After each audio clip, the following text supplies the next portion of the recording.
Muito provavelmente você já se perguntou por que o dólar é tão caro, por que a nossa moeda vale tão pouco, por que todas as coisas estão caras.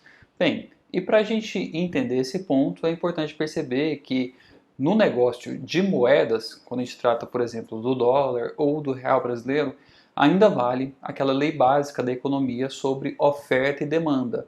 Isso é, essas duas variáveis são inversamente proporcionais e elas se equilibram por meio do preço.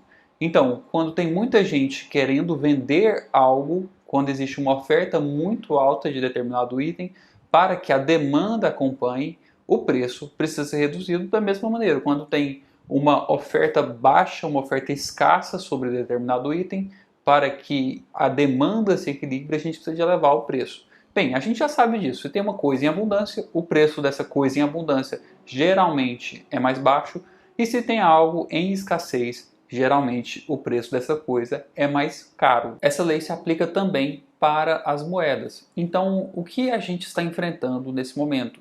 A gente está enfrentando um período em que existem muitas pessoas querendo vender o real brasileiro, trocar os seus reais por dólar, e existem poucas pessoas interessadas em receber real brasileiro e trocar isso por dólar. Então, como tem mais gente querendo vender do que gente querendo comprar, existe o ajuste da oferta de reais pela demanda por dólares, existe o ajuste por meio do preço, e isso se faz reduzindo o valor do real.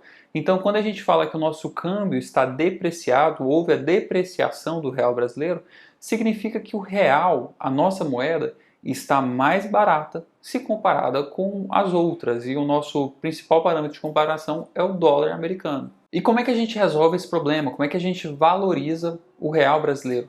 Bem, a gente precisa de convencer os investidores globais que a nossa moeda é uma boa opção. O real está tão barato assim porque tem pouca gente querendo comprar. Então a gente precisa de convencer as pessoas do contrário, que é interessante comprar reais, que é interessante investir no Brasil, que aqui a gente tem um bom ambiente de negócios, que aqui a gente tem segurança jurídica, que o nosso sistema tributário é simples. Infelizmente, nos últimos tempos, tem sido bem difícil de convencer as pessoas que a gente é um bom lugar para investir. Na verdade, o que a gente tem reparado é exatamente o cenário oposto. Existe a fuga de capital, existem empresas, investidores, pessoas querendo investir em outros países em detrimento do real. Mas, na verdade, essa não é a questão mais importante. O mais importante diz respeito a você. Você vendo tudo isso, vendo o que está acontecendo no cenário brasileiro, provavelmente uma recessão se aproxima. Agora é o momento de você se proteger contra o real brasileiro. A nossa moeda já perdeu mais de 85% do poder de compra desde que foi criada lá em 94. E isso aconteceu ao longo de 27 anos. O que será que vai acontecer nos próximos 30 anos?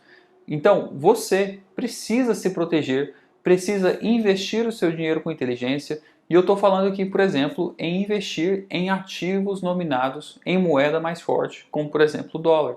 Não é difícil investir no exterior, não é difícil adicionar essas empresas com performance global no seu portfólio de investimento, da mesma maneira que não é difícil adicionar outras classes de ativo no seu portfólio de investimento, como por exemplo metais preciosos. Então, para você se proteger contra o real brasileiro, você precisa de investir com estratégia. Bem, eu espero que você tenha gostado desse vídeo e te encontro numa próxima oportunidade.